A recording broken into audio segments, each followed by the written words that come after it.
on behalf of myself and Dr. Lisette and Dr. Willison, I just want to add our warm welcome to have all of you here with us today, this evening, to engage in a dialogue. So collectively, Castania and Judith and myself, we look at this as a dialogue. We want to share our experience, and as Dr. Bonner said, we'll do that for the first 45 minutes. And then we really welcome your questions and your comments and reflections so that we can engage in a richer dialogue. And so with that, we're going to go ahead and jump right in. Just to reiterate some of what Dr. Bonner shared, I'm Wendy Champagnie Williams. I'm an associate professor here at Bridgewater State University in the School of Social Work, and I'm going into my 5th year.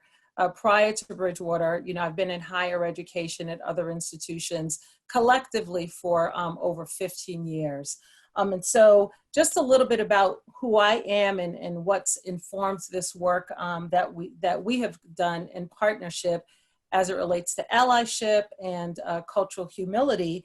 I'm first generation American for my family.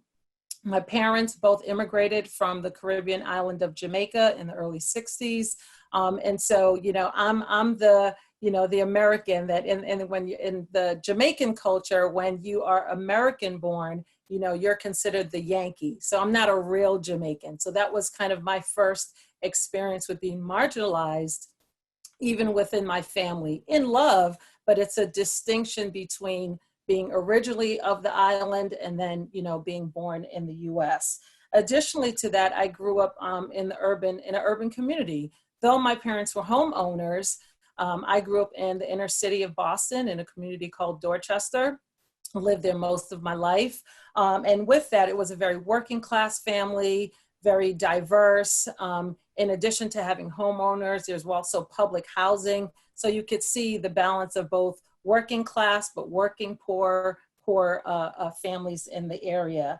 In addition to that, I've also achieved to where I am today. So, my parents, both of them worked hard, big family, coming up through, I was bused. I experienced busing as a child in the 70s when Boston public schools were desegregated. I had that experience and just different challenges that even to accomplish to where I am as a Black woman, so someone who identifies as Black specifically because of the importance of my ethnic identity, my culture, family traditions, I identify myself as Black, not as African American. I also recognize the different privileges that I've hold in my academic accomplishments, where I've accomplished in terms of class, looking in terms of being cisgender, being highly educated, being able-bodied, and being a United States citizen.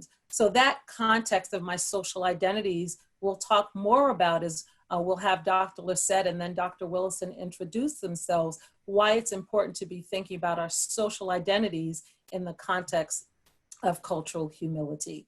Dr. Lisette? Thank you, Wendy. So my name is Dr. Castania Lisette, and I have been at Bridgewater State University as an associate professor now. This is my 6th year that I just completed, which means that I just completed and earned tenure at Bridgewater State University, which is an accomplishment, I know, and it wasn't something that I necessarily thought I would achieve. Didn't necessarily know that I would be an associate professor in a higher ed institution, and that was necessarily my calling. I am the 10th of 12 children, Haitian American, first generation to attend college, although 10 of my 12 siblings have some college education, all are high school graduates. Many others have attained master's degrees as well. Very hard working class family, growing up also in Boston, not too far from where Dr. Williams was growing up. We were actually growing up really together. And the fact that we are here is a testament of of that sisterhood as well, and working together.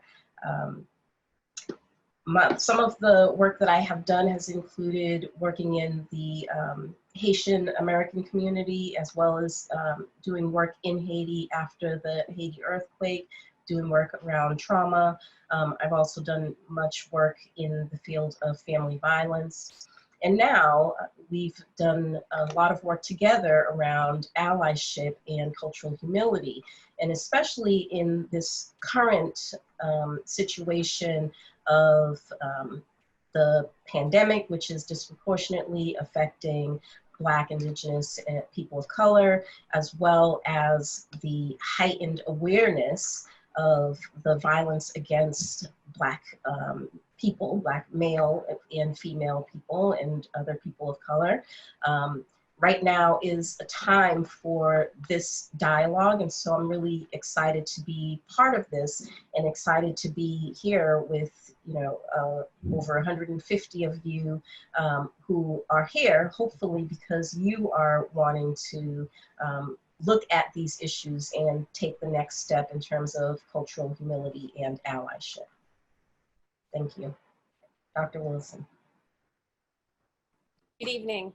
I'm Judith Willison, and just delighted to be here with such a large group of participants and my dear friends and colleagues, Wendy and Castagna, to share our work with you, to share our process with you, to try to talk with you about pushing forward the work for racial and social justice.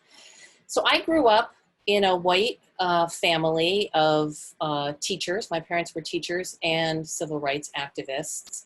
My parents divorced, which pushed us into a working class status for a while as my mom struggled to go back to school and find gainful employment. But primarily through my life, I've been able to be middle class. And my parents' friends and colleagues were racially and ethnically diverse, both nationally and internationally, because my father was connected to a university. So I was lucky that I got exposed. So many of us grow up in segregated communities, and so many white folks grow up in communities where there's only other white folks. And my parents taught me and role modeled for me that we need to stand up with others for social justice. But I wasn't really schooled about what white supremacy is and how it works, and about structural racism and classism. And it really wasn't until after I got my master's in social work and I was working in the criminal justice and the juvenile justice field that I began to understand more fully systemic structural racism and classism and the criminalization of poverty and the criminalization of mental illness. But I worked within that system for over 20 years. And when you're working within that system, which is a closed system, of course, and such an oppressive system, we used to call ourselves secret agents of change because we couldn't be vocal about the changes we're trying to make, or they wouldn't let us in the facilities. So we tried to enact policy changes and advocate for people who were incarcerated and children who were incarcerated. But it wasn't until I went back to school part-time after 18 years after I got my MSW and got my PhD. And it wasn't until I had those 3 little letters after my name that places started to be interested in what I had to say about racism and classism and the criminal and juvenile justice systems. And I started to use my educational privilege and my white privilege to become more active. And it's been, I have to say, a real joy the last 9 years I've been at Bridgewater, both developing a community of people who are doing this work because we need others to do this work with together. Also being able to teach more around social justice, to engage in research. I used a research approach called feminist participatory action research, which it's a structure of research where you invite the participants in your study to become co-researchers with you. And this was so eye-opening for me. I did a study where I invited formerly incarcerated women to work with me in advocacy and education and legislative action. And it was transformative for me in terms of my learning around collaborating with others. And so I've been able to engage more in advocacy and community action groups since I've been at Bridgewater, and it's been a real joy. And we'll tell you more about our journey as we proceed. So before we dive into some of our dialogue, and as Wendy started us off saying this is a dialogue, in which case you'll hear us maybe talking a little bit back and forth with each other as we have become very strong colleagues in doing this work. But before that, we want to start by saying or helping to maybe just provide a few basic definitions so that to set the context of what we're going to be talking about when we're saying cultural humility and allyship. So many of us probably think that we know what those words mean. Hopefully we have a sense of it. But really, when we're looking at the depth of what cultural humility means and its relationship to allyship, this is the reason why we are here today to be talking to you.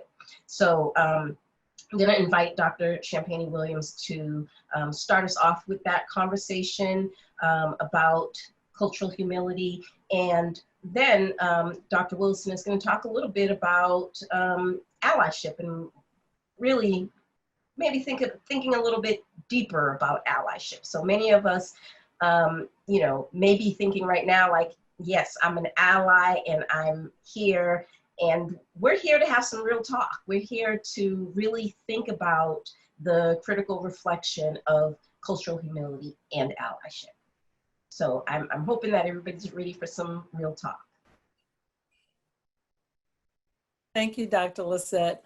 And to that, I mean, I think, you know, just to begin a place in recognizing, I think my assumption is that the majority of those in attendance have gone through some social work education, teaching social work education, even to be an educator, be it K through 12 or higher ed or in, working in diverse communities, agencies.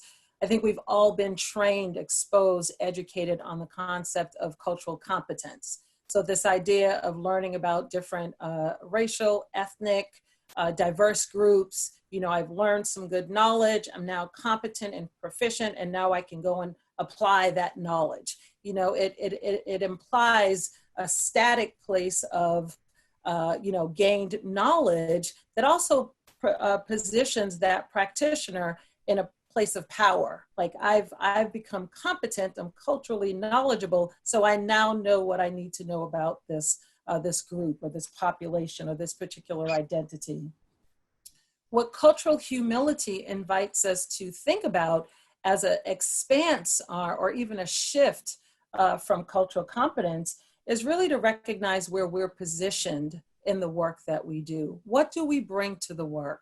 So as you heard at the onset, you know, each of us, myself, Dr. Lisette, Dr. Willison, we shared about our identities. We shared about our different social identities that intersect at places of privilege and intersect at places of oppression or experiencing marginalization. And how is our self-awareness, our willingness to recognize those, how those different lived experiences have shaped us, has informed how we engage in the work that we do, with whom we engage in that work that we do? How does it help us to remain humble, have a certain humility as we engage and partner and work with others, that we recognize and appreciate the uniqueness of their lived experiences? We recognize that cultural humility recognizes that, you know, the lived experience is dynamic, it's changing, it's ever evolving. You know, things that I thought I knew last year about even myself and others, and even in the work that we've done in partnership, that has shifted so much, because we also remain open and being introspective and being reflective and having dialogue and asking questions and being curious. That has really allowed us to be very authentic in the work that we do, particularly as we engage and we integrate our different cultural differences. And so it's important for us to recognize what that means for us, for me as a practitioner, for my colleagues, as educators. You know, what does that mean in terms of what we bring into the classroom, or in collaboration, or, you know, in the practice realm? What does it also mean for the others, for other individuals who we're partnering with, in terms of our efforts of being authentic, of being genuine, of being transparent, and also being open to receiving feedback? Because if I'm competent, I've got it. I don't need anyone to tell me that I'm not doing it correctly, because I got a PhD, or I got the credentials after my name. So I can really, whether intentionally or not, I can position myself as an expert, so to speak. I'm very knowledgeable. And yes, I am. I've gained that. I've attested to that through my accomplishments. And I keep myself humble in a place of also realizing there's so much more to know and to learn and to receive in terms of feedback, even where we share in similarities and even where we share in differences. That's an opportunity for us to collaborate and be in partnership and learn even more. Okay. So I'll pause there, because I think we'll unpack that even more as we give examples in this dialogue. So I'm going to invite Castania. Yeah, I'm gonna just, before we move into thinking about allyship, I want to kind of build this bridge between the two, right? So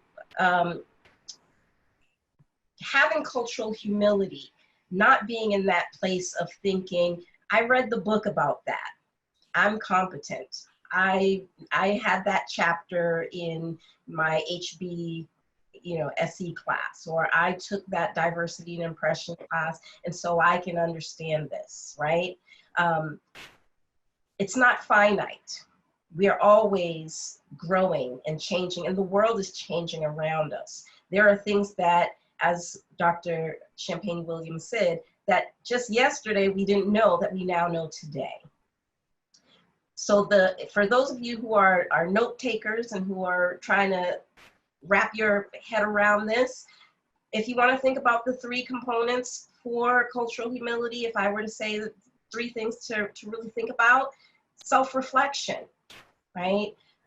You know, the ability to think about why you're doing what you're doing. For those of us who are social workers, we've had our prosperous recordings and things like that, and maybe we've really used it very much on a surface. You know, here's what I observed, here's what I saw. And maybe even as a supervisor, you've looked at that and looked at it really on a surface level. But we're talking about going deeper.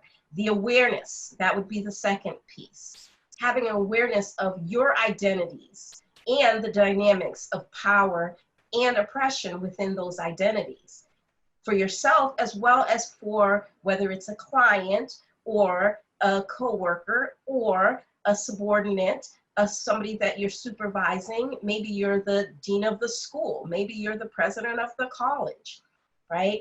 How are you looking at your own self-awareness of oppression? Okay, and then the third piece is about the critique, the feedback. And we're not always very astute at critiquing ourselves. Furthermore, we're not always really great at getting feedback from other people.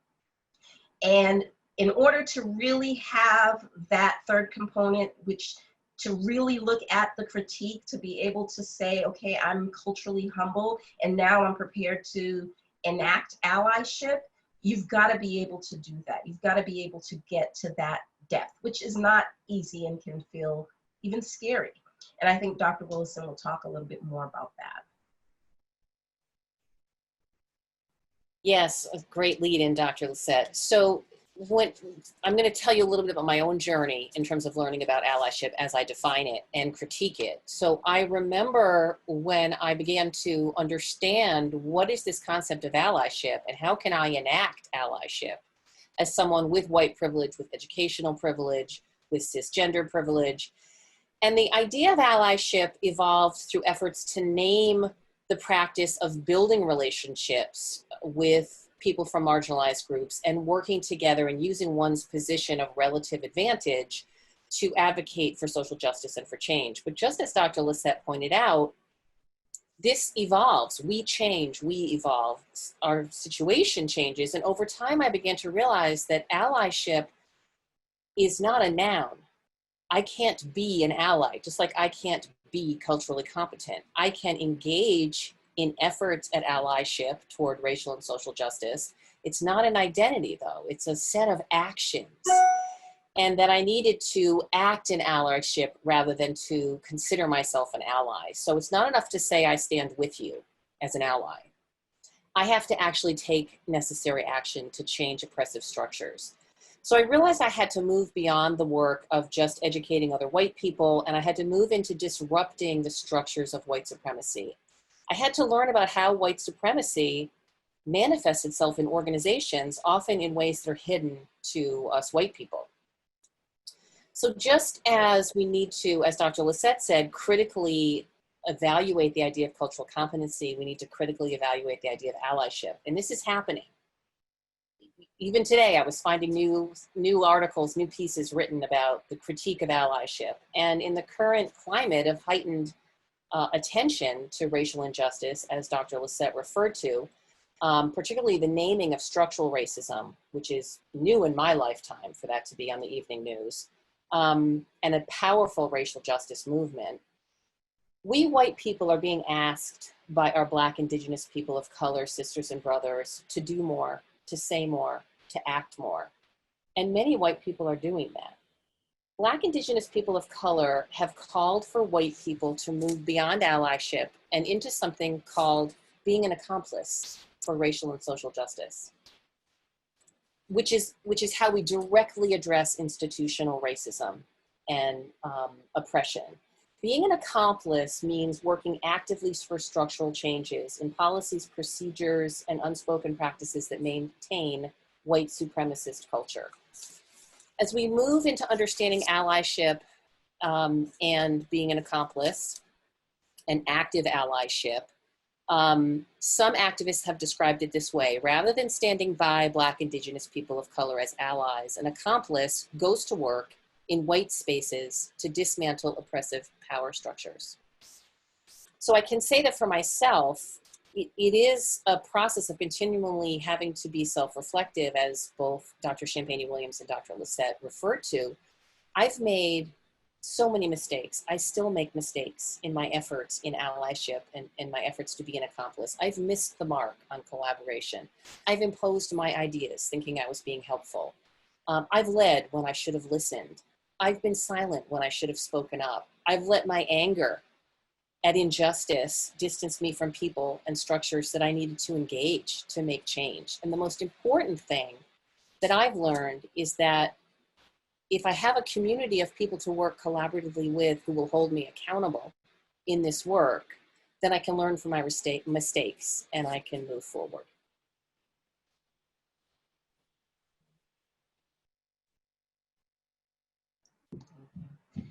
So I want to say, you know, the silence is complicity. And that's one of the things that we want to leave you with. We're not ready to leave you yet, but we want to make sure that you think about that, right? Because so you move to cultural humility and understanding how dynamic culture is and how dynamic people are. And you decide that you are at a point right now where you recognize that we all need to work together. But what do? How do you do it? You pick up a book and you read it and you read it and you read the next one, you join a book club and you read some more and you read some more. But what about the action, right? You're not an ally, you're not an accomplice if you're not taking action. And that's the hard part of it. It's a hard reality to hear sometimes, and for some of you it may make you kind of fix your call like, wow, I didn't think about that. But it's about being real. and it's about doing the work. And sometimes that work is scary. So being an ally is also about having the courage and the conviction to act as an ally, to act as an accomplice, to take that next step. So I remember when I was in my undergrad, I went to a all-women's college. And at that time, we very clearly came to understand that the enemy was patriarchy, and that was our way of understanding the world, and how as women we experience oppression. And I've grown and come to know and come to understand, and I will tell you that our common enemy is white supremacy culture. And that until we decide that we, as Black people, white people, indigenous people, people of color, immigrant people, women, men, transgender, bisexual, straight, gay, lesbian, all people, until we decide that we are going to take a stand together against a common enemy, we're not going to be able to move forward. Some folks have asked, well, you know, and stop me if I'm going too deep, but about, you know, well, why can't we say all lives matter? And there may be some folks who are wondering, well, you know, I see this Black Lives Matter movement. Why can't we say that all lives matter? Don't all lives matter? The reality of it is that all lives should matter, but that in our current circumstances, Black lives have not been shown to matter. And so it's important to say that Black lives matter. Let's look at this from a point of humility. Let's think of this I'll give you an example of my 10-year-old stepson. He wanted to know, I don't understand this. How come it can't just be all lives matter? And I said, well, we can talk about it, and, you know, but for now, you know, good night. And he says, you know, good night, I love you. And I said, I love all children. And he said, wait a minute, I'm talking about me, right? So now let's think of this in a context as well. That I said, this is my stepson. I've had him for the last 4 years of his life, and he is my son. But I also have a 2-year-old son, right? So he may feel not exactly the same. He needs to know that he matters before I can just say, all children matter, right? So in this country right now, we are at a point where we can't say that all lives matter, right? So we need to think about how we're dismantling those oppressive systems. And, you know, we could talk all night about this, but we don't have all night to talk about this. I'm gonna let my colleagues jump in and say a little bit more, so that then we can move to the thoughts that you have, and also encouraging you to, if you are starting to think of questions or think of things that you want to add, to go ahead and start to put those in the chat as well. Thank you. I'm going to go to Castania. So let me just break with the tradition. Just to be clear, like, let me get real and authentic for a minute. Once you started talking about your kids, Castania, that shifted it for me. We do not refer to each other as Dr. Lisette and Dr. Willison all the time. So let's just do away with the formality. I am Wendy. This is Castania. This is Judith. This is how we have conversation. We recognize and respect and support each other in our scholarship, in our successful achievement of tenure. I recently got early promotion. They supported me in being able to reach that goal. And so we do that. And we also do it in a professional way, but also in a very intentional, real friend way.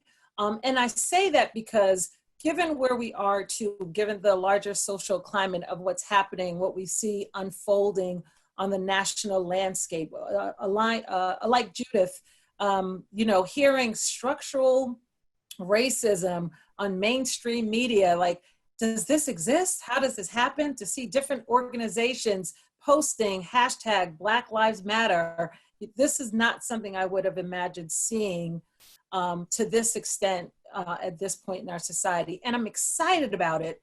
And at the same time, in contrast to the same debate of, well, why not all lives matter, and how that has created a lot of friction and tension in terms of, getting in opposing sides versus coming together and let's have dialogue. Where's the humility of positioning and recognizing the privilege we each might bring to the table, in addition the marginalization that some will experience that might allow us and put us in a place where we have a different perspective or life experience that I'm going to be curious enough to want to know about, to learn about.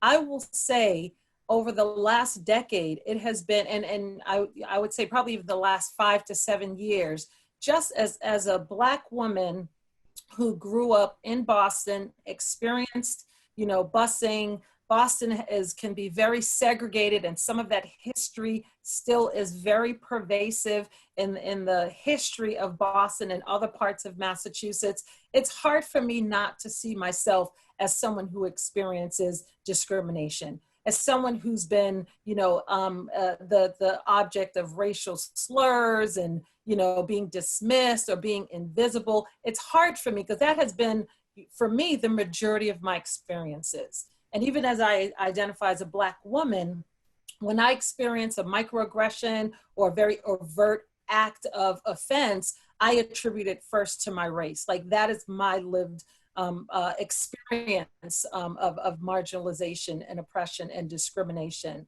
So just the idea that, well, I have privilege, how do I have privilege? And to recognize that what I've accomplished educationally, to think about that I can identify cisgender, I can go outside and walk with my significant other and take that very much for granted, that my status as a US citizen, that I have a US passport, grants me certain privileges, I'm able-bodied, all of that, that's a privilege. Well, now how do I use that?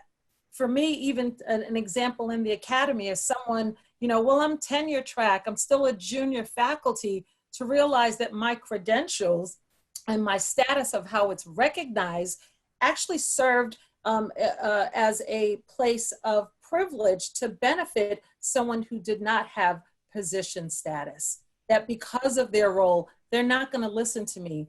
I've tried putting that out there on the agenda, or I brought that up and no one acknowledged it. That when I raised it, now it had significance. Like that, for me to process that and think about that really has also shifted the way that I engage in this conversation. And to what's brought us to where we are now, thinking about, the national conversation on race that's happening and the legacy of that.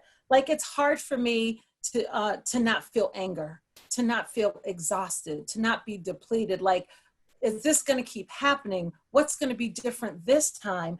And it's through the experiences with someone like Judith, who's willing to, acknowledge that I'm trying to do my part. I've made errors, help me to learn. And we have real conversations. Like, I can go in and I can say to Judith, I'm so tired. I'm exhausted. This crap is just getting on my nerves, and she allows me to do that. We have mutual dialogue, the three of us, that being able to do that, I don't get stuck. Because for her to do the work she wants to do in being an accomplice, an active ally, I have to be willing to also be a space where, oops, Wendy, I said that wrong. Did I completely miss that? Can we talk about this, versus shutting down, being frustrated, feeling hopeless, and realizing, well, now we say static, nothing changes. And it's the humility of getting in her shoes and imagining what's that like and what she's trying to do and what I'm trying to do. And even the three of us collectively, that really keeps us actively engaged in this work of allyship in our spheres of influence, but also collectively on a much larger structural level. So I've spoken, and so Judith, I'll give you our final words. We have about 4 minutes until 7:45, so I'll give you that platform. Thanks, Wendy, and thanks for going to first names. I was really struggling with that. I appreciate that. So just to respond a little bit to what both Castagna and Wendy have said, you know, as a white person, it can be scary, intimidating. You know, I can't tell you how many white folks have said to me, I don't know what to say. I don't know how to engage in allyship. I'm afraid I'm going to say or do the wrong thing. And you are, and I do. And what we need to do is build community where we can learn from each other and hold each other accountable. So I'm thinking of an instance when Wendy and Castagna and I were working on a publication, and I sent a text about telling them how wonderful their writing was. And I used the word articulate. I didn't think twice about it. Well, the next day in the office, they sort of gently told me they needed to talk to me and pulled me into the office. They held my hands. We held our hands in a sister circle. And they told me, look, articulate? We're PhDs. If we're not articulate, there's a problem. Is that really what you meant? The word really rubbed us the wrong way. And I got it, although my first reaction was I wanted to say, but that's not how I meant it. And I had to really be open and radically listen to their experiences so that I could, with humility, put myself in their shoes as much as I can and understand and apologize and learn from my mistakes. And so I've also struggled to find white people who will call me. I've made mistakes before. I've realized it was a mistake where I've kind of enacted my white privilege, didn't mean to, but did. And sometimes it's hard to find white people who won't come to your defense and say, no, it's not your fault. I need white people to do what's being called now white accountability work with me. And we're looking at white affinity groups in which to do this work so that we can hold each other accountable. But as Wendy said, and as Castagna said, this is a very personal process, even though it's reflected in our professional work. For me as a white person, I have a lot of power and privilege because of my whiteness and white supremacy culture, but I have also been marginalized because of my efforts at active allyship. I have been targeted. I have been labeled a troublemaker. I have been marginalized in dominant groups. I have had folks tell me that I've not been diplomatic enough in the way that I'm approaching things. So there are risks, even for white people, when they're engaging in these acts of allyship. And one of the things that helps me, and I find really helpful in teaching with students and in community work, is a conceptual framework called the cycle of liberation and the cycle of socialization. And this is Bobby Harrow, and her work will be in the references that we will give you after the event is over. So she proposes this idea that this cycle of socialization exists. We're born into it. We don't choose it. We didn't create it. We're born into it, and we are socialized to understand who is valued and who is not. And this is reinforced through media, through culture, through schools and churches and synagogues and institutions. So that for me, for instance, it wasn't until I was probably in my early 30s when the veil started to come from in front of my eyes. I was teaching a racism course with a Black friend of mine, and I began to understand the cycle of socialization more. One of the benefits of understanding the cycle of socialization is, as Verna Myers says, we were all outside when the fallout came down. Everybody's impacted by white supremacy culture. Black, Indigenous people of color, white people. And it helps us, especially as white people, to move through our guilt, to move through our shame, and to move into action. Because we have to go through those stages of understanding those feelings, but then we have to move through them to do the actual work. So those conceptual frameworks have helped me a lot. And research has shown us again and again that we white people are afraid of stepping into fully active allyship and being an accomplice. because it is scary. We're afraid of being marginalized, of making mistakes. And so we need to have a community within which to do it, where we can be supported. Thank you, Judith. So that brings us to just over 7:45. So we'll actually pause there and welcome some questions and comments. Jennifer? Oh my goodness, there's so many great questions. I'm going to start from the ones that came in the earliest. So Jen R. Jewell said, how do we work as accomplices when we often work within structures that are built on white supremacy? You want me to start this off? Sure. I mean, I was just going to say it's really about dismantling it, right? So, if you are aware that it's happening, then you have to decide if you're willing to take the risks to stand up against it and to speak out and to work together with other people who have the power to make changes in order to make those changes. We the people, that's all of us. Individuals make a difference, and we impact others in our circle of influence, and we spread that circle wider and wider until we can make change happen. That's the only way change has ever happened. I mean, I would add to that, I can think much more micro-oriented, like for it to feel attainable. Like, so how do I, how am I going to do this in a big organization? So there's that, that little cliche, or what you'd have it called, how do you eat an elephant? One bite at a time. Like, what is the one thing that you can do each day that disrupts that system?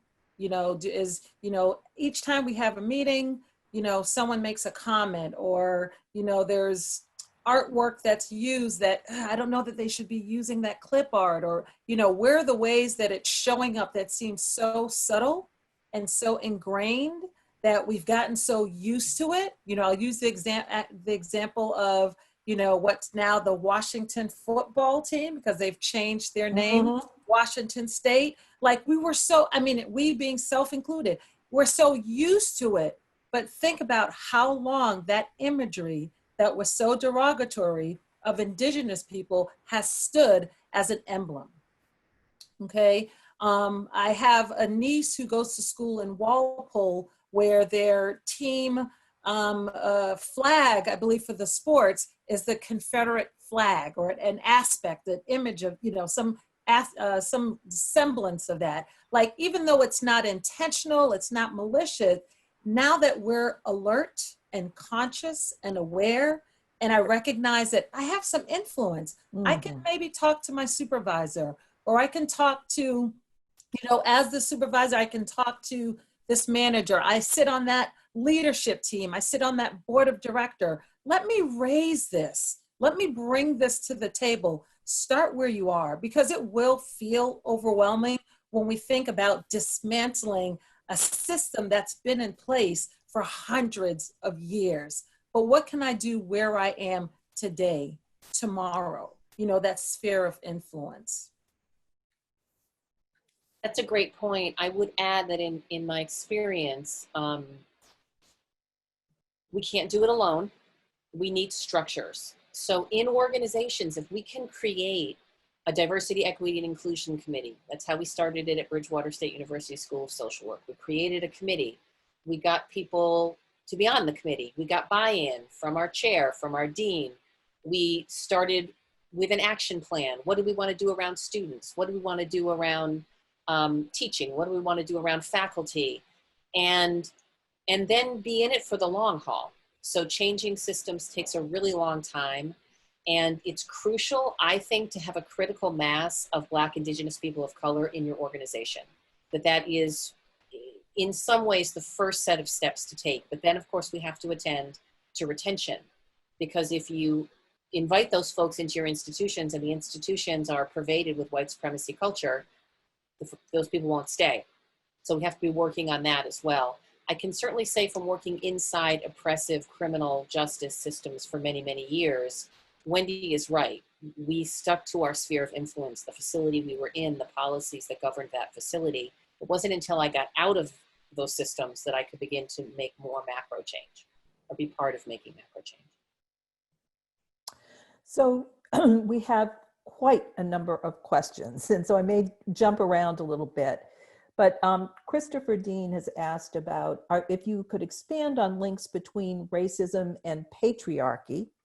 And similarly, someone has piggybacked on that about sort of racism and capitalism, sort of the relationships and how we think about that.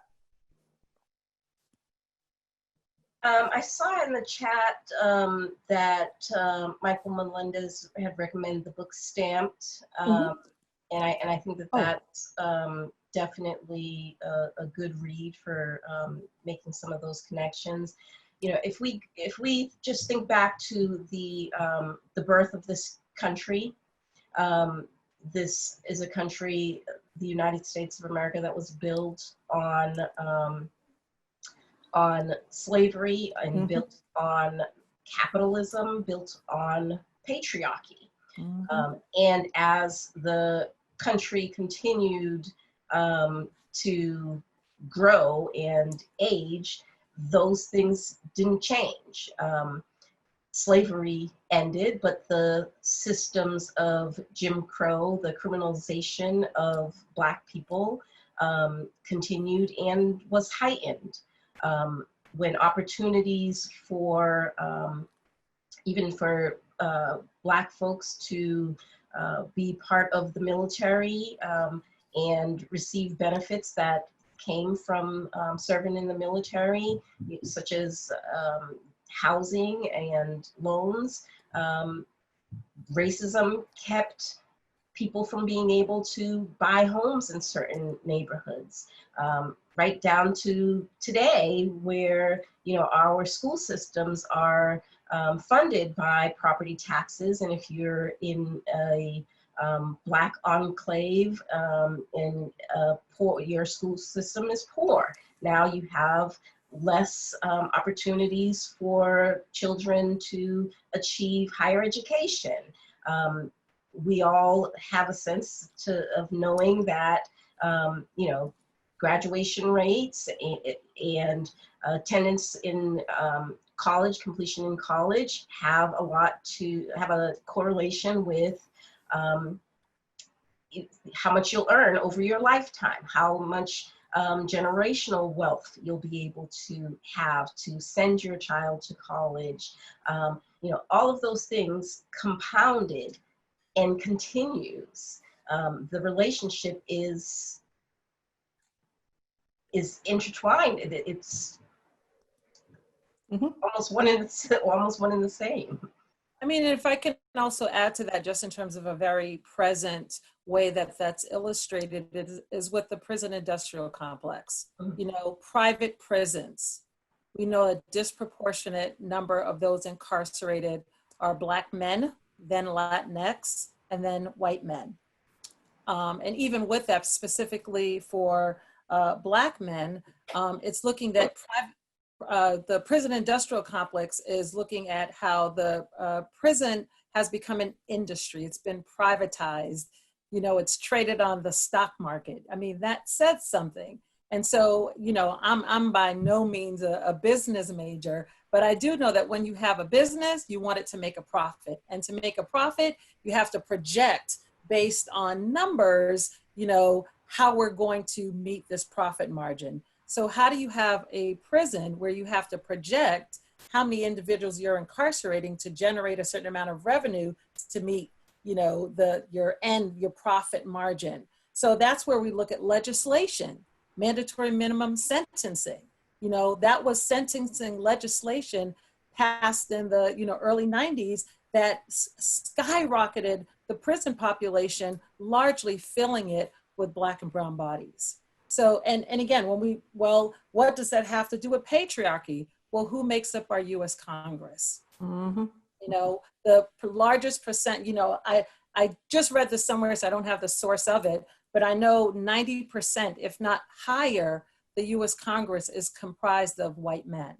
You know, so again, that's where you see how the history of that is perpetuated in legislation, in industry, you know, where and how are dynamics as it relates to race, class, gender, you know, other aspects of identity. How is that considered, and how laws and policies are constructed, which also will perpetuate a status quo that, to Castagne's point, you know, began again hundreds of years ago. Remember, it's we the people. You know, we saw that, you know, this past Juneteenth, I'll start there, versus July 4th. You know, how many of us knew about Juneteenth? I'll put my hands up. I knew a little bit because it wasn't a part of my history growing up. Also, being from the Caribbean, it wasn't necessarily on the landscape of what I learned about. And why wasn't that a part of American history? It wasn't in the history books in a standard way, but we all knew about July 4th. I knew that growing up. I learned that in school, okay? And with the current events, it really put that on the landscape. You know, as much as we acknowledge the freedom of, you know, this country in 1776, everyone wasn't free on July 4th, 1776. So that's the way when we say the Constitution and we the people, it's also recognizing, okay, we're in a time and a space to really fully embody and activate that, to recognize that, yes, all people aren't being treated equal, and how will we do that differently? And it begins with having these kinds of conversations. We have to start somewhere. Another question. What role does honest communication regarding experiences with race play in one's action towards other groups? And how crucial is it to have seminars and/or workshops pertaining to race? Honest communication is important. You know, you won't get anywhere without building truthful relationships and relationships, right? Judith talked about apologizing to Wendy and I for having offended us. And that was done because we have a relationship. We have a relationship. And she apologized for her actions. Many people are feeling like they need to apologize for racism in a general way. Apologize for your racism. Take ownership of what you have done, the ways that you have perpetuated racism, the way that you have benefited from white supremacy culture, the ways in which you uphold that or maybe even perpetuate it. Use I statements, right? We always go back to that. Honesty is important and it's critical. It's also important that if people decide that they're ready to take those steps of self-reflection, awareness, and critique or feedback, then they have to be willing to hear it the way that it comes, right? There's no such thing of, well, I want your feedback, but I want it to be nice. And I want it to be, you know, in this place at this time, you know, and you've got to have a really soft tone when you speak to me, and I don't want to feel bad about myself at the end of it. So for a long time, people of color have been told, this is how you talk to white people, and this is how you can't talk to white people. And that is a reality of growing up as a person of color in America, or in the world, I should say, in many places in the world. And right now, at this point in history, if you want my feedback, you're going to have to take my feedback the way that I give it to you.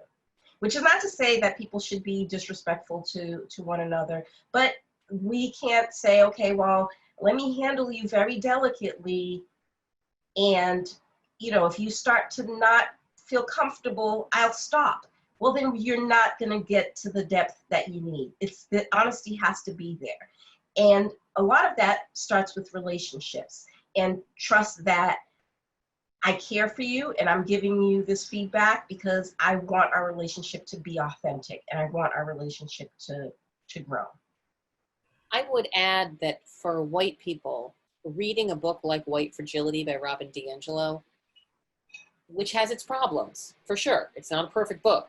But for white people, it can be very transformative, or hearing her talks or going to similar workshops, because for us, for many of us, we were not forced to see the structures of racism and the connections between racism and patriarchy and capitalism. We were not forced to see those. And so for our students in our courses, when we teach these concepts and history and facts, for many white students, it is mind-blowing.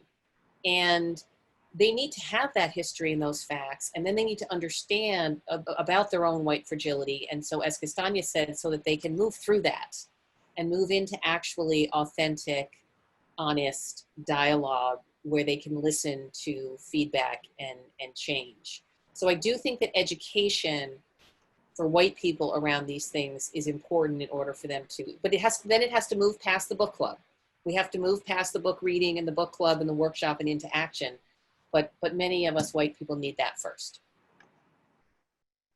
Can I jump in, Carol, for a second? Of course, go ahead. Sure.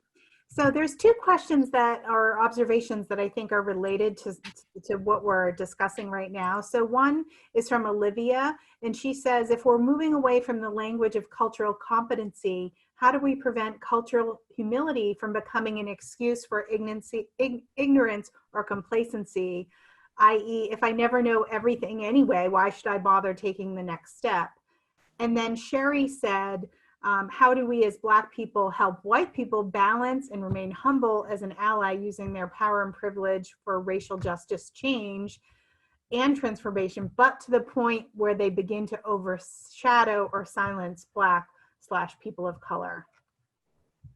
I mean, I just quickly will respond to that is, I think it goes back to what Castagna emphasized, relationship. Like if you don't have a relationship where you are beginning to, go beyond the, the cordialness or just the generalities and start going a little bit deeper. Like the three of us talk here, as folks who, have been friends and we've really come to know each other really well.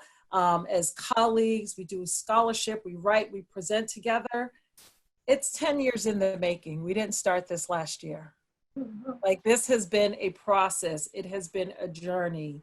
And again, there have been missteps. There have been hesitancy. There's been doubt. There's been uncertainty. There's been anger. There's been hurt, but there's intent and impact. Even as Judith described in her example, her word choice, like she didn't know. And she could have continued doing that if Castagna and I got in a place like, can you believe Judith said that? Oh, I knew it. It was just a matter of time. No, like we have a relationship. We know her, we're willing. Let's, she might not be aware of this and she's committed to growing. Let's have the conversation and our commitment of how we do that, presenting that there's intent, she didn't mean to, but this is the impact it had. Let's share that with you. There's also a frame, and it's called the pedagogy of discomfort. It's in education materials. How do you engage the discomfort as part of the process? It's going to be messy. It's going to be complicated. It's going to be really uncomfortable. You're going to lose sleep. You're going to have moments where you want to hide and tug and be like, okay, I'm so done with this. But that is part of the process. That is a part of getting to where you want to get one step at a time. It is not going to be an overnight, experience. I'm sorry. I wish it could be different, but it's not. And I'm growing to realize that that's the parallel, because I look like this every day. I mean, not hair all done all the time, but I mean, I wake up cheerful and, but I can't change the color of my skin and I can't change how some folks might respond to that simply because of the color of my skin. They don't know me, they don't know anything about me, and I can experience hostility. I have to deal with it. Like, I can't change that. And so even for that person committed to active allyship, committed to becoming an accomplice, sometimes it's going to be great, and sometimes you're going to meet someone who says, thanks, but no thanks. No, go do you. That's not my responsibility. No, you don't get it. See, part of the work is if you don't have the relationship, without the rapport and the feedback and the authenticity and the transparency, it would be easy to say, oh, I spoke out, I did my part, I'm a great ally. That really is kind of defaulting to, you know, a safety place of, I think I did a great job, but where were you getting the feedback? Where were you getting, you know, the input that, did I actually do that right? I'll use this really brief example, and then I'll pause for my colleagues. Just on yesterday, we were doing a training, and we've been doing some work with our state child welfare agency around, you know, just having race dialogues, again, helping the administrators and supervisors and managers, again, kind of support their staff as they continue to do their work. And we met with this cohort once. This was our second meeting. So we had already developed, Judith and I are doing this in partnership. We had developed some beginning rapport. So they had met us before, got a sense of us, and now this was a second meeting. And so again, there's a little bit more ease in being a little bit more open. And so we watched a video talking about implicit bias. The individual is a Black woman, a Muslim woman. And at the end of the video, one of the attendees, a white woman, said, oh, I really love the video. It was great and it was entertaining. And so that was a buzzword for me. And it was also for one of the other attendees. And again, no intent. She was giving, you know, honest feedback. I got what she was saying. There was no hostility. Like, she was really engaging and animated, and you could really grab what she was saying because she was very illustrative. I got it. But I also felt like it was a moment that I needed to say something. And I was nervous. She didn't really know me. I didn't want her to think I was being critical. She's invested in the work. And she could also do that again. And I wanted her to be aware of the way it could have impact. It impacted me that way. It might not necessarily someone else, but for her to be aware of that. And when I raised it, she was appreciative. She was responsive, she was open. So she demonstrated the cultural humility in terms of being self-aware, in terms of being open and realizing that, wow, I may not have seen that before, but this can evolve over time. She took all of that in, and it really enriched our conversation, not just for us, but for all of the attendees who were in that meeting. So I don't know if she's here, but I want to say thank you I'm just using that example because it's so present. But it was also a risk for me, you know, but also my commitment to, oh, let's do this. My intent is not to be harsh or critical, but, you know, I realize it might have that impact, but it really is in the purpose to raise a new awareness, like, oh, I hadn't thought about it. And she could hear that. And then she actually gave her own example. Wow, I hadn't even thought of that example of someone who was having an experience. So it opens up so many challenges for the other, but even in our own experiences and our own awarenesses and our own identities. I'm glad you shared that example, Wendy, because I was thinking about it. And I also wanted to say in relation to that over the years, we've found that biracial dyads or triracial dyads like this, in terms of teaching, in terms of lectures, in terms of workshops, in terms of trainings, can be a very effective model when talking about racial and social justice and cultural humility and allyship. So that's important. The second thing is we teach to answer the other question from the participant, we teach in tandem with cultural humility something called cultural responsivity. And that is a way that it embodies action in terms of you are going to actively try to be responsive to the person's needs in relation to their cultural identity. So that if you're delivering a CBT curriculum, which the sample was 90% white and 90% a European American, you're going to have to modify that curriculum so that it is culturally responsive to the people in your group. And so in teaching, we use those two concepts together, which I think helps not to let people get off the hook by saying, well, I'm using cultural humility and I know nothing. I think it's also important for people to realize you have to do the work. You've got to, if you are wanting to stand up for racial justice, then you need to be self-reflective. You need to build your understanding and awareness. You need to gain more knowledge. And so to the part of the question where, okay, well, since I don't have to be competent and I'm just never gonna know everything, then I can be let off the hook. No, because that means you really don't get it, right? That's not what humility is about. Having the humility is saying, I'm working on my awareness, and I'm aware that I need to keep learning every day. And that, yes, I don't know, and I'm probably not going to fully know because I'm not in those shoes, but I'm open to knowing and hearing and experiencing, and I'm going to continue to show up and do the work. And that third piece, I'm going to critique my actions, my behaviors, my thoughts, my feelings, and I'm going to accept feedback. But also recognizing, you know, for those who are asking the question as well of, you know, so is it the responsibility of Black, Indigenous, people of color, or whomever might be in a marginalized group to make you more aware or to give you that feedback? No, it is your responsibility if you want to be an activist, if you want to be an ally, if you want to be an accomplice, then it is your responsibility to take those steps, to ask for the feedback, to build relationships. Some people don't have relationships with people who are not like them. That is one step right there. If you don't have relationships with people who are different than you are, then you're not going to be able to say, well, I'm just not going to know everything and that's okay. And, you know, well, then you don't want to do the work. And maybe you don't want to do the work. But if you do, then you've got to be able to be self-reflective. You've got to be able to build your understanding and awareness. And you've got to be able to know that you don't know everything, but that you are going to work your hardest to make sure that you are responsive.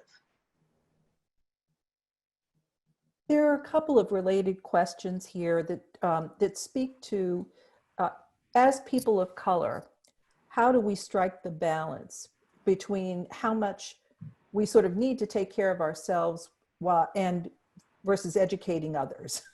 I mean, you know, how do we do that? And some related questions. One was about, what do you do if people don't believe in white supremacy? How do you handle that? And another question, because I think it's kind of related, about talking a little bit more about affiliation groups, sort of how that works.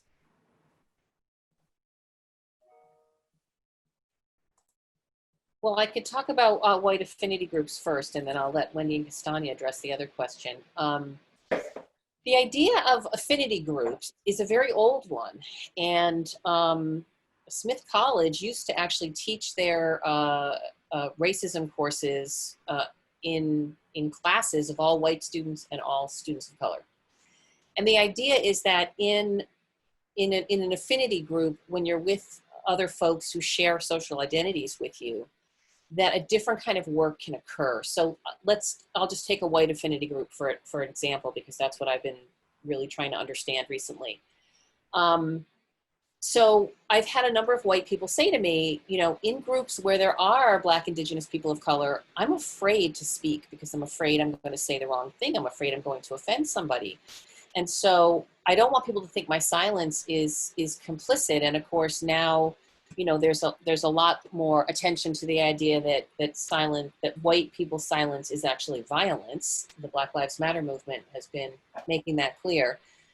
But so to help white people move beyond that timid place, white affinity groups are used both to educate white people about structural racism and white supremacy culture, and then also to have honest, open conversations in what might feel like a more safe place to some white people, although it is uncomfortable, about white accountability work. And then for people of color, affinity groups serve a similar purpose in that it's a supportive area where people can say what they need to say, express feelings they need to express, not having to worry about white people's feelings or reactions. So some white affinity groups have a curriculum. So there's like things that people are reading every week and then discussing. And then there's also homework around white accountability work that people are doing in their own lives. I'll give you an example. Just as Castagna was saying, if we don't have relationships with people who are different from us, we can't do the work. So one homework assignment is around that. You know, if you're having a dinner party, list the 10 people you're going to have to come to dinner and then see how different or similar they are to you in terms of social identities.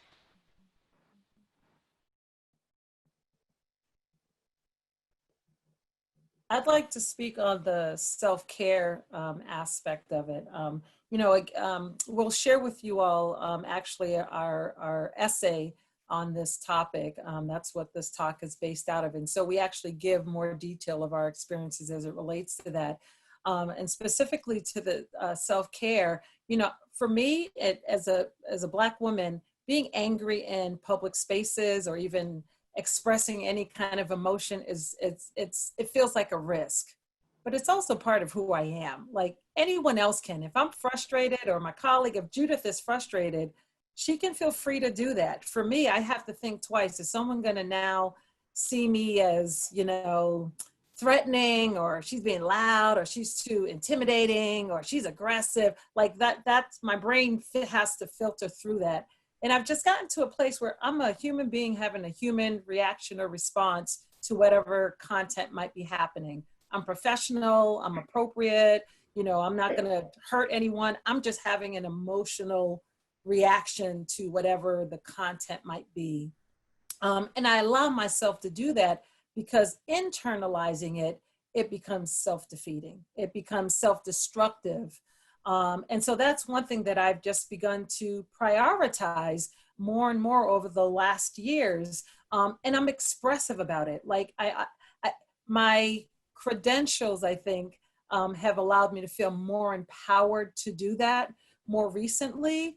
But again, I would say over the last, 7 years or so, I also realized this is a place for me to be an activist, for me to speak out and be an ally, because if I'm in a space where I feel like my voice is being heard and it is acknowledged, even if there's not action to it, it's, I'm given the space to say what I say or want to say. I do that because even if I don't benefit, the person's coming after me will. If I can say something now or push for something now or draw attention to something that shows, that exposes oppression or inequality or lack of access, I feel such a commitment now that I have to do it, because even if I don't benefit, Martin Luther King did not benefit from everything that he fought for and that he imagined. And we're not fully there, but we're a lot closer to what he was imagining. He didn't benefit, but in what ways have the legacy, his children, his children's children, me, others, different communities, how have we benefited from that action? So I use it as my own model. I might not benefit, but my hope is anyone who's in that position or in that place or volunteering or active, being engaged, they're going to benefit because something is different and awareness has been raised. And so I have to do that. And I've actually found that very healing, because I feel like I'm being authentic to myself. Like, I'm being real. Like from where I'm from, I'm going to say I'm being real. It's for real.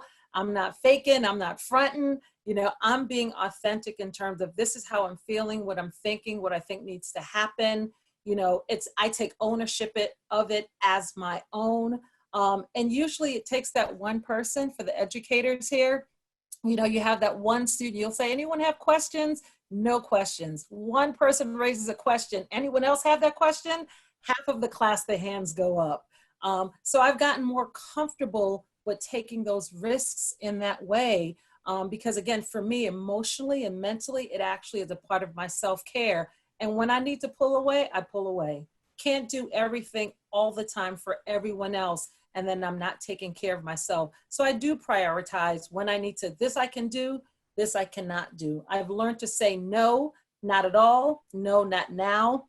or I can do it for this contained amount of time. I've had to value that because I also want to have the longevity and the commitment of this work in which I'm engaged and in partnership with my colleagues.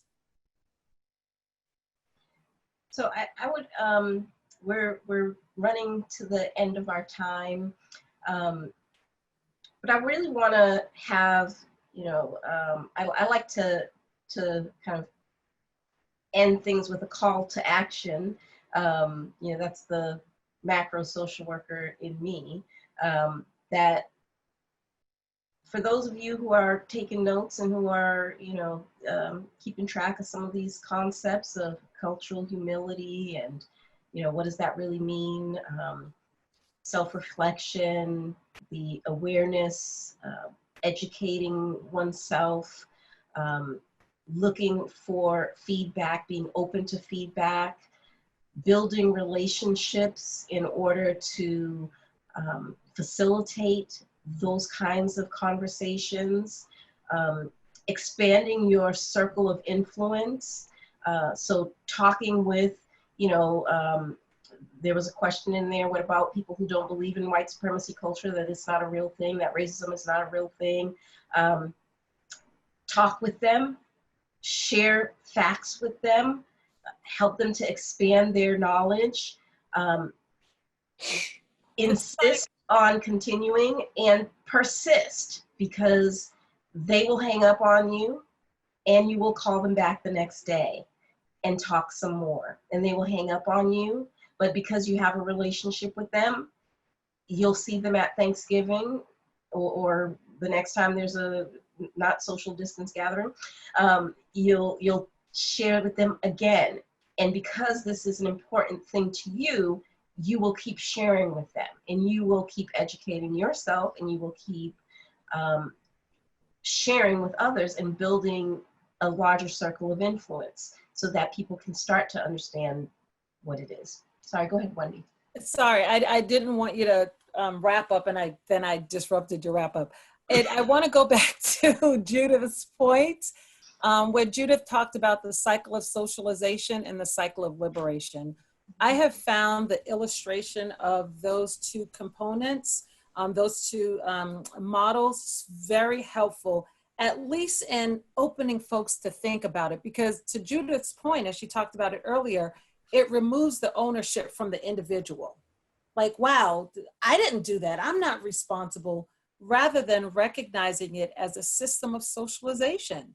Like, how did you say it again, Judith, how Vernee Meyer says it? I forget. We were all outside when the fallout came down. Listen, we all get wet when it's raining if we're outside. You might have an umbrella. Some of us might have a little bit more coverage and resources. Some have nothing at all. Like, when you look at the cycle of socialization, you can see that. It's Bobby, B-O-B-B-I, Harrow, H-A-R-R-O. Wonderful visuals, at least as a place of starting to make sense of it. So this wasn't me. It wasn't just my family. Like, it wasn't because I, you know, went to this church or lived in this community or what. I mean, that's all a part of the socialization, but you want to look at, you know what, how we kind of all go through this in terms of our experiences in the US. And I think globally as well, because that's also, it's a global narrative. It's not just a Western narrative, and where we're positioned in that. But the cycle of socialization, it invites us to think about how we now disrupt it. Like, to recognize that, okay, I'm beginning to see little pieces, but oh my gosh, what do I do? How do I do this? And it invites us, it gives us a way to really kind of think about it step by step, incrementally, and with all the other wonderful resources and accountability and relationships and affinity groups that we're all willing to engage in. It is a process. This is not going to be an overnight process. Be kind to yourself, be gentle with yourself, hold yourself accountable. I'm not saying let yourself slide, but I am saying know that, you know what, today was a good day. Tomorrow might be a little bit tougher because there is a lot happening. But guess what? When time is short, and here we are in a virtual meeting at the end of the day, y'all are here. Like, you made a commitment to be here. That is a step. That is a commitment that demonstrates your dedication to these conversations to now enact it as an accomplice. I like the accomplice. I feel like I want a cape to go with that. Thank you, everyone. It's been a real pleasure being here with you tonight. Thank you for coming. Yes, and just a reminder again, please do send us your evaluations. And one of the questions on it asks about continuing discussions that you might be interested in around social justice, anti-racism work. I think this has been such a fabulous conversation. I really want to thank Wendy, Judith, Castagna, for your wisdom, for the paper that you have written that I think really has helped us to have a catalyst for these discussions. And we look forward to having more of them. So to those of you who are new to Bridgewater, thank you for joining us and for being here with us. And we'll hope to see you again at some point, perhaps in another virtual opportunity in the not too distant future. Take care, stay safe, and stay healthy. Goodbye. Thank you, everyone. Bye-bye. Thanks. Thank you, Thank faculty you. members. Bye-bye. Bye.